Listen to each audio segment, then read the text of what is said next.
I started a company, good story, with 3 people in Kantamanto, no money virtually. And we grew it to become a bank with conglomerates. We were in South Africa, we were in India, not India, Nigeria.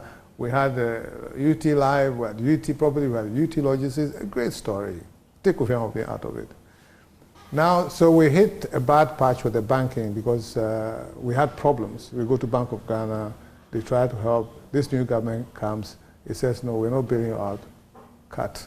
Now, what most people don't know is that when I saw the problems that were coming in the bank, I told my board that, listen, I think I've stayed too long, and let's bring a new person. They even opposed it initially. I said, no. I'm over 60, and I've stayed too long. So almost 2 years before the bank was closed down, I was not the CEO of UT Bank. You've mentioned that before. Right.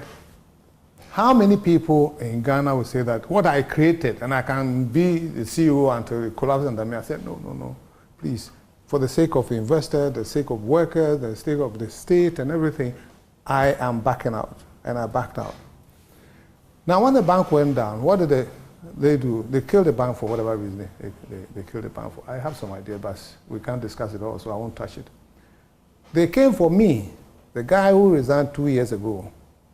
And during that 2 years, my board never complained about anything. Bank of Ghana never complained about anything. 2 years. But they came for me, went to Yoko, and now I've been in court for 4 years. If it's not because I am Kofi Amoabeng the way I am, they've gagged you for life. They have spoiled your reputation, and therefore they must be feeling very happy. So, to your question, I think I've even tried from the coffin which has not been nailed to come out to say, listen, I'm doing something about leadership, and I'm sitting with you trying to talk about the problems. Most people would just say, let me go to my court and live my small life, because whatever I built is being destroyed and my reputation is even being destroyed.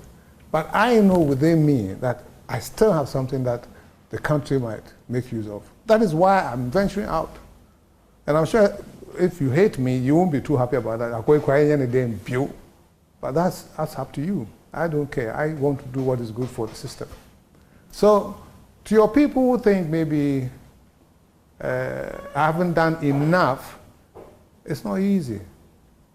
Have they thought of how I'm surviving and where I'm even getting funding to build this Speaking Amoabeng leadership and Speaking Amoabeng scholars? That's the bit I can do.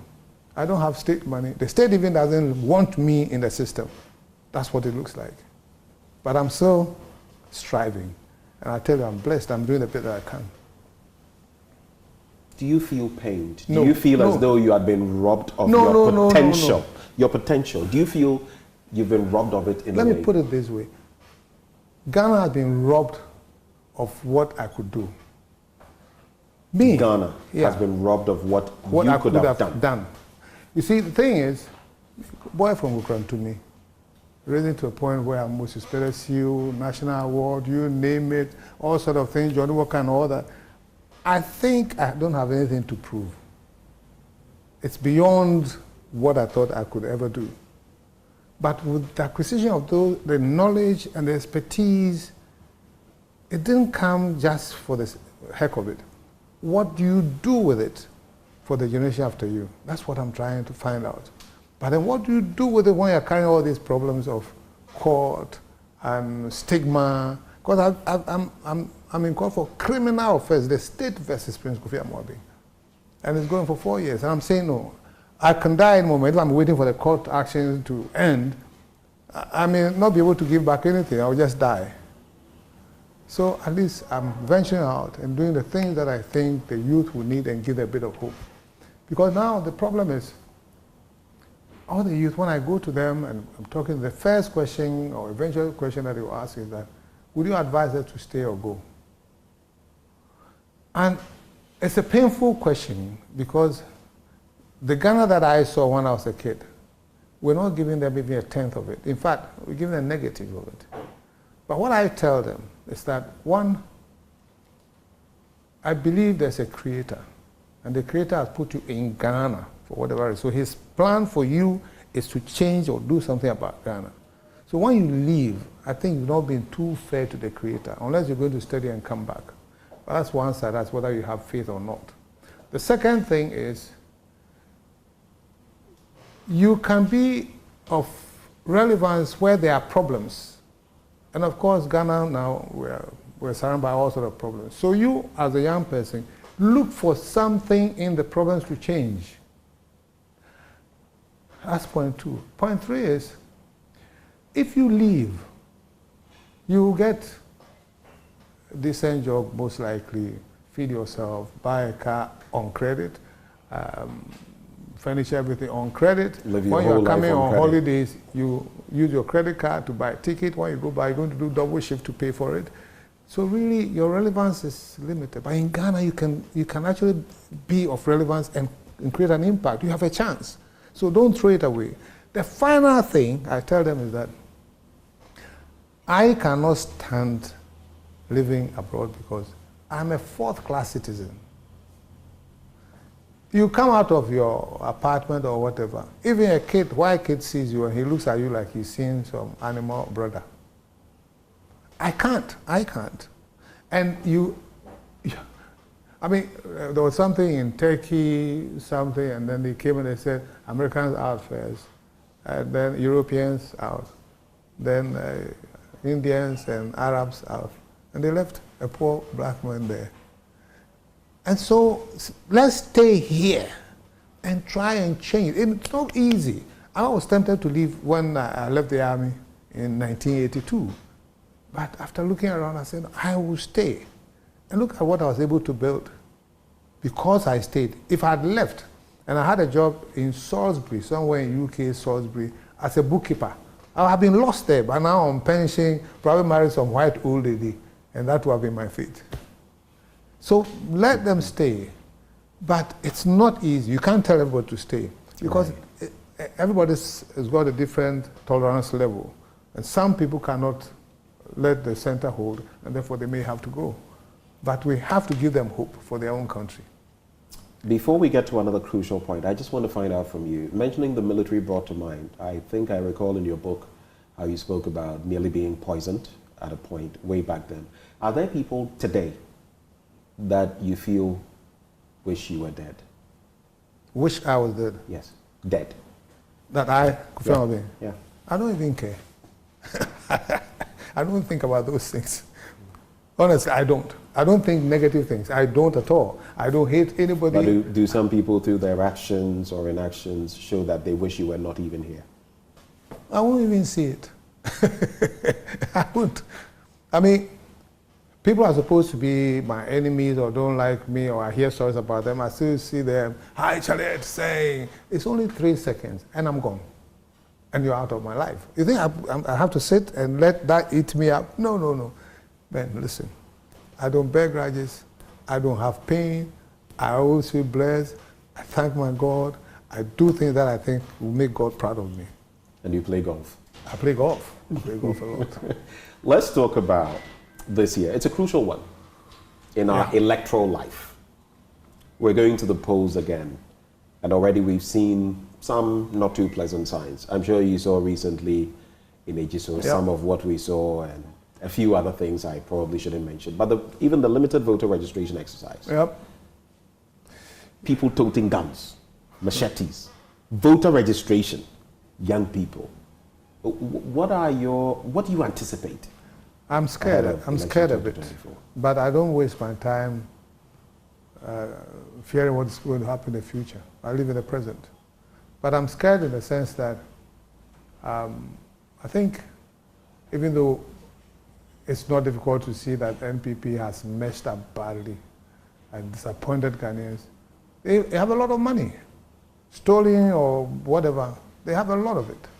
And therefore, they will use it to try to stay in power. And that is where my fear comes in, because I think if there's an obvious win for NDC and the NPP are using their money and influence to rig and do all sorts of things, things might explode. Talking about the machetes and guns that people are toting. So we have to pray that for whatever reason, the elections go smoothly somehow, and we're able to choose a new leader. And whether it's NPP or NDC, it is what we have. It's better to have peace than anything else. Because our situation, we say, is bad. It's better than being at war. Definitely. Exactly. So let's thank God for his mercies. Let's try and pray for things to calm down. But certainly, we're going through a lot of hardships. And the change is not going to be very smooth. I mean, it's not as if NPP will give it to NDC. NDC will have to fight for it. And already you see, like, what is happening with the Jews and the rest. It is scary. So we need to pray and hope for the best. But it shouldn't put us in a state of paralysis, as in we don't know what to do, or we're not going to work hard. And we have to work hard for it. There are two things that come to mind from there. The rhetoric from both of our major parties. The president has sounded like the only person I practically will be handing over to is my VP, the flag bearer of his party. Then you hear the chairman of the NDC also say the NPP should gear up to hand over power peacefully in their own interest. It's almost like jabs, a game of darts. You throw, I throw. I've forgotten one. And Brian at some point said, never. Yeah. Would never. That makes for very cold comfort, doesn't it? That's why I'm saying it's scary. But I'm sure, at the end of the day, that's why when you have faith in your Creator, it makes life easier. At the end of the day, this world is for the Creator. And He will let what will happen, happen. So we shouldn't be too scared as to what is going to happen. It will happen, not with God's blessing aside, but it means I will take it that if it happens, that's the way He wants it.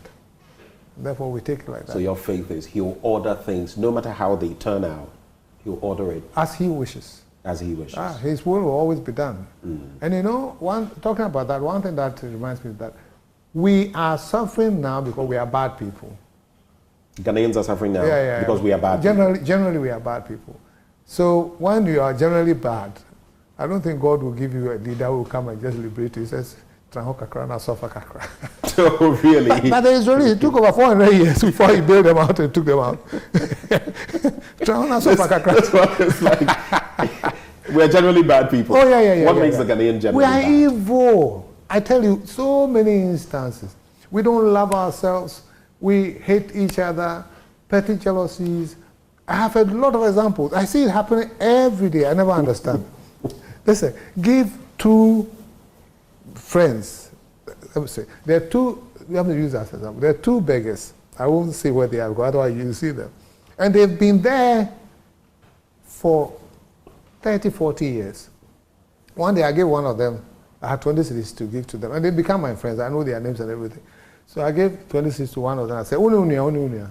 And I checked the mirror, and he was hiding the 20 cities from that guy that he's been sitting there for the past 30 years begging. What kind of mindset is that? You didn't work for it. You know, both of you are my friends. I tell you that you and your brother, you still hid it from him. So you think if he does that, then how can you blame the president or those in power? It's the same life. Here, we are evil, we don't love ourselves, we are jealous, and I was explaining to people that, listen, we must understand who we are as Africans before we try and find solutions. Because time will not allow, all I'll tell you is that the African is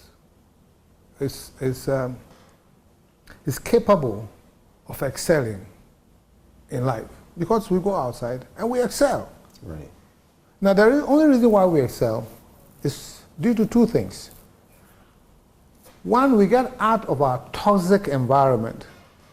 And by toxic environment, I mean environment where decisions and appointments and whatever are taken because somebody's my brother, he's my friend, he's a family member, he's my tribe, that's nepotism and all that.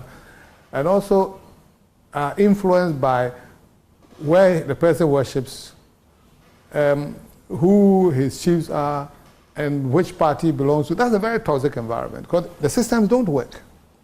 Now the Ghanaian or the African moves out of that toxic system and goes into a system where things work. Don't park a double yellow line. Your fine is maybe 50 cedis. Even the king will not park there. And under those circumstances where the system is working, then you see the potential of the African. So really, the prescription for us is harsh application of the systems. Harsh. Harsh. Harsh. Where harsh means harsh what exactly? Means, what is your arbitrage? And you are not looking. You are not looking who, and nobody can influence you. I mean, really, I sacked my brother at some point. You sacked? Yeah. I was working with him, and I had to sack him. As in you? At the UT. And you sacked him? Yeah. And then my Busiapeni came.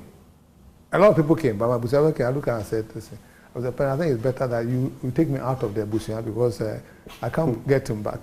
Then I looked and I said, listen, the money I'm giving you now, do you know that if this guy works in the company, when you come here, I'll be broke. Or he will spoil the company and I can't give you money. So why do you want me to employ him? And it's about merit, and it's about sanctioning. But what do we have? Interference from our chiefs, interference from our pastors, interference from family and friends, interference from politicians. So we can't let the system work. So the system they don't exist in a vacuum. As soon as you kick out the good system, the bad system comes in. And we've got a bad system taking over what is the right system. So somebody has money in their homes or whatever, and the president says, oh, yeah, it's okay. Why even express an opinion about it? And you know you are the president. Don't say anything. Let the systems work. But we don't. And that's why we have the problem. Because if the African is governed by harsh systems and no consideration, no interference, I tell you, it won't take even 6 months for everybody to see that we are on the right track. Just to dwell briefly on the electoral year, what are your expectations of our electoral commission? I'm sure you've heard of the trade-offs from time to time and the accusations, but also the good work they are doing. What are your expectations of I haven't bothered to really look at the work of the EC, but my fears, I'm a finance guy, my fears is that if the cedi to the dollar is now 50 to the dollar and we are just about getting to election, and the records are there, every time when we go to election, there's a huge devaluation of the cedi, or the cedi depreciates against the dollar. So I wouldn't be surprised if the cedi by the end of the year is hovering around 18, 20. 18? Yeah. 20? Unless there's serious interference. Did you say 20? Yes. 20 cedis to the dollar? We are 15 in May, and we are heading towards election.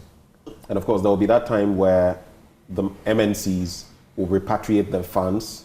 It'll hamper this, the spending that comes with elections. And your forecast is that if all of those come to bear, we could go that high? Exactly. And I'm not someone who's noted for wrong predictions. So as I said, of course the government will try to put some interventions. You see, the problem with the cedi and the dollar is we are depending on imports too much. It's as simple as that. And our exports are going down. Now even cocoa exports are going down. And people are leaving the farms and things like that. And the Gamse money is most of it we don't even see. So under those circumstances, you can never have a currency that is strong. It will never happen. And when people talk about the evolution of the cedi and the period of the cedi, at my age, I've seen the cedi, not even when I was a kid. I was an army officer at the time, retired. In 1983, it was 2.75 old cedis to a dollar. Well, you could even come to the Fourth Republic. There was a time when it was almost 1-to-1, when we redenominated no, forget about that 1-to-1. Our currency under Kufuor. That's a gimmick. Listen, so if you take the redenomination off, it means from 83 to now, it's gone from 2.75 to a dollar to 150,000 to a dollar. Can you put a mind to it? That's what it is. So it will always, it will always go down because we don't have the structures and infrastructure and the plans and the strategy to address it holistically. But even talking about that holistic approach, just briefly on that, the international system itself and even pegging currencies to the dollar and all of that, is it not hugely skewed against economies like ours? I think you use a favorable word, as in what they're doing to us. Because anytime we go to IMF and World Bank, Social Adjustment Program, the two things that they do is sell off your companies. First thing is the state companies. Private companies can't say sell off. But why wouldn't they advise them to close down a company like UT Bank, which is helping Ghanaians to build their company and things like that? So it's not in their interest. And the precision is always sell off companies and devalue your currency, which makes our goods cheaper. And that's always the prescription. And our governments always swallow it. So unless we look into ourselves and take pragmatic action to reduce, initially it should be harsh. I would say that reduce imports or cut imports, certain things shouldn't even be imported at all.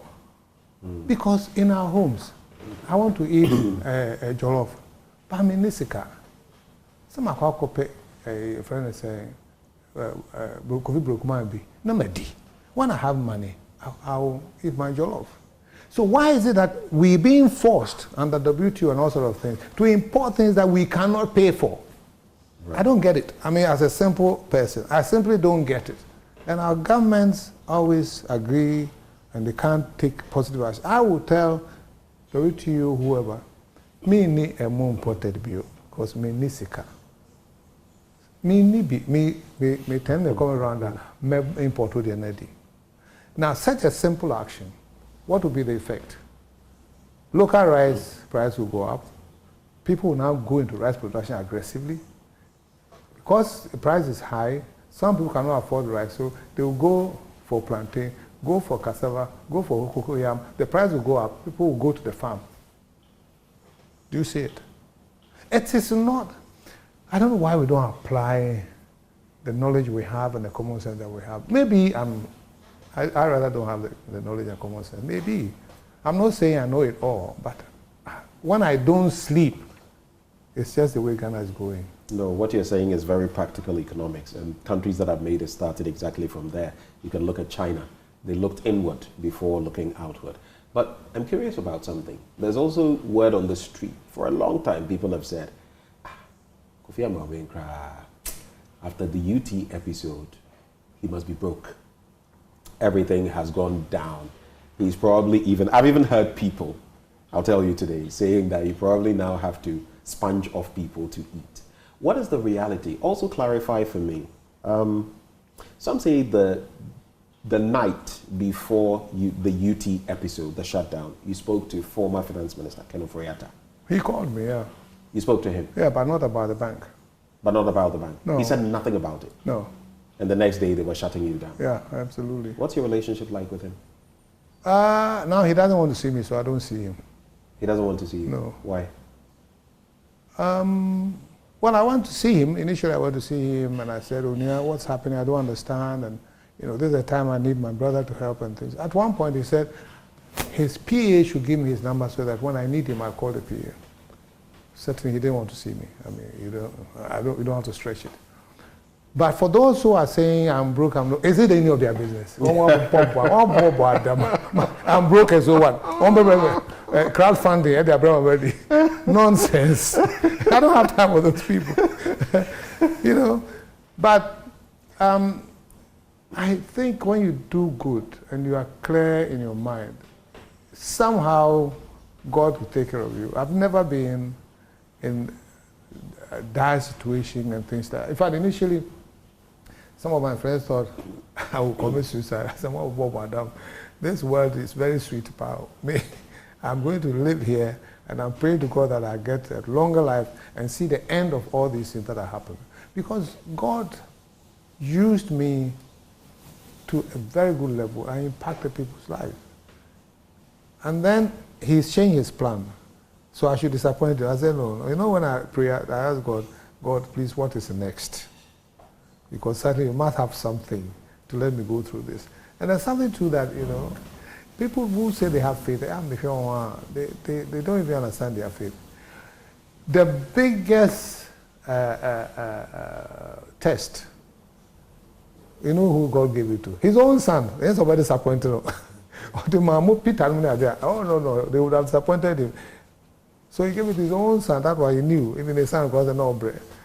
So when you have all these, what do you call it, tribulations or whatever, or downturn and all those things, it's up to you to stand firm, because God is sending a message, sending lessons around, and you must stand firm to let people learn from it and share it. But if someone says that, so they say, cry, I don't know what he wants. And we need all perfume. You know, it's like when I was in my big house before, and when I left the bank and I realized that things were not going right, I sold a big house and moved into an apartment. And somebody came and said, Kofi. Are you referencing the one in Roman Ridge? Yeah, Roman Ridge. Right. So someone came, a friend, they said, Kofi, no, this one I can't say. If you say, they say you are broke. I said, who will say? He said, well, they. I said, who and who? He said, I said, my name is Jimmy, sir. Of course I'm broke, and I don't want to live here. It's too expensive to live here. And I don't even fit into this place, because it's too big. And I moved, and it's my life. And I don't care what anybody is saying. If you want to bring me money, and you are saying that, oh, you are not broke, so I won't send it, then I'll tell you maybe what I'm broke, therefore bring the money or not. But you don't have anything to add to my life, and you say, well, broke, so what? Of course, I'm in a situation where God is great, because I'm paying legal fees, I have to take care of myself, I take care of my grandchildren and things like that. So it's been good. And can't ask for more. It's all in God's time. All in God's time. Before I take your tips for survival in these times, I think a brain like yours would be able to. These are hard times, and you've been there, done that. But there's also this, just in about a minute, this LGBTQI bill and all the conversations about it. In simple terms, what do you make of it? Are we just wasting our time talking about the unnecessary, or is it something that really deserves our attention? Sam George is my friend, and I know where he's coming from. I think, personally, personally, I don't mind what people want to do with their lives and in their own private areas. I think the anger or all these things are coming to the fore because they want to tell us that is even better than the natural form of existence. That is where it's required that people take a stand and fight it, because it's affecting the nucleus family and the control over the kids and so on and so forth. So if you prefer something that I can't stand, it's your choice. Right. But don't come and tell me that if you don't come out, we will even give you aid. I mean, for goodness, what I'm talking about. So then take it, let me die. For me to take that, what I don't want, leave me to die. So my position is that I don't have anything against it. I don't at all. But if they should keep it to themselves. Okay. Let's talk about your tips for survival, especially the very young people who would be watching this, who want to walk in your shoes someday. They'll suffer. No pain, no gain. Your tips. I get this question about resilience and things. I guess you're talking about the same thing. Number one, believe, have faith. Believe in something. Because you see, anything that is created,